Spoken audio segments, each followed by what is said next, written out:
Hello everybody, welcome to my channel. Kain po tayo, food trip muna ako kasi inaantok ako pero hindi ako makatulog. Ngayon, nagluto si Aileen nitong pasta, Italian style. Napanood din niya ito. Pinakita niya kung paano niya ginawa. Shoutout to Aileen de la Vega. Ito, ang ginawa dito ay syempre niluto yung pasta in hot water with salt. Ngayon, and then nagsaute siya ng garlic sa olive oil. At nung nasaute na yung garlic sa olive oil, nilagay na yung lutong pasta doon. And then kumuha ng konting tubig mula doon sa pinagkuluan ng pasta para yun na magbibigay ng lasa kasi may asin na yun. Hindi na siya lalagyan ng asin.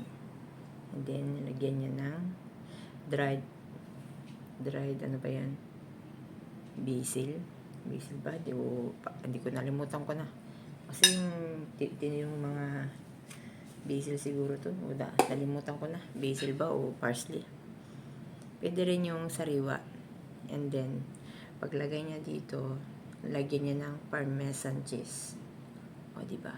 Mayayamanin. Kain po tayo. Habang ceasefire sa Israel, hindi dito ceasefire sa kusina.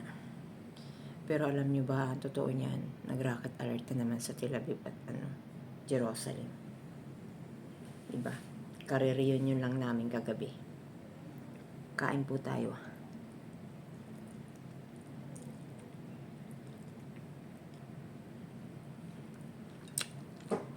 Masarap siya.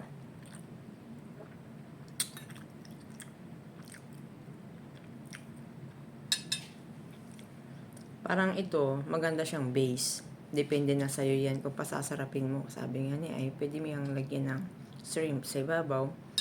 Pwede rin lagyan niya ng tuna. Pwede rin yung lagyan ng kahit mga pampalasa ba. Kung gusto mo pang lalong sumarap, lagyan mo ng beef.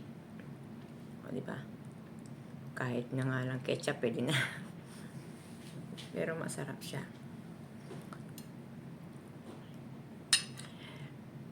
At pasamantala akong puputulin. Kasi maya-maya po, ikikwento ko sa inyo yung naging karanasan ng caregiver kung paano siya nakaligtas dito sa Beersheba, yung tinamaang building ng may mga nakatirang tao. Sa Jabotinsky yun, Nevesit, Beersheba nangyari. Nakita uli kami kasi sa amin siya nakatuloy. Nakita uli kami kasi nag-request ng tasa. Tinanong ko siya kasi hindi ako mapakali na hindi ko siya tinanong na anong ginawa mo? Paano ka nakaligtas? Nasa 5th floor ka, may alaga ka. O, diba? Okay, bye-bye. And thank you for watching. Shoutout sa mga kasama ko dito na nag-reunion kahapon. Nasa iba-ibang hotel na. Sa Jerusalem at Tel Aviv. Bye-bye.